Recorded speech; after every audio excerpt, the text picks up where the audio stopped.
বিশ্বকাপ বাছাই পর্বের ম্যাচে ব্রাজিল ৩-০ গোলে চিলিকে হারিয়েছে। এই ম্যাচে ব্রাজিলের তারকা খেলোয়াড় নেইমার জুনিয়র, ভিনিসিয়াস জুনিয়র এবং রদ্রিগো না থাকলেও দলের খেলায় কোনো প্রভাব পড়েনি। জেনিরোর মারাকানা স্টেডিয়ামে অনুষ্ঠিত হয় এই ম্যাচটি শুক্রবার ৫ই সেপ্টেম্বর। এই ম্যাচে ব্রাজিলের হয়ে গোল করেছেন এস্তেভাও, লুকাস পাকেতা ও গিমারেজ। ম্যাচের শুরু থেকে ব্রাজিল চিলিকে চাপে রাখে।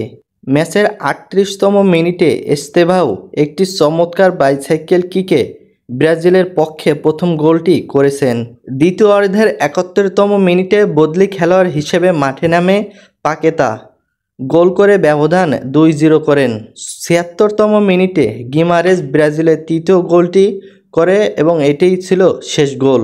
এই জয়ের ফলে ব্রাজিল ২৮ পয়েন্ট নিয়ে পয়েন্ট টেবিলের দ্বিতীয় স্থানে উঠে এসেছে। ৩৮ পয়েন্ট নিয়ে আর্জেন্টিনা আছে শীর্ষে। উরুগুয়ে, কলম্বিয়া, ইকুয়েডর, প্যারাগুয়েও ২০২৬ বিশ্বকাপে চূড়ান্ত পর্বে খেলার যোগ্যতা অর্জন করেছে।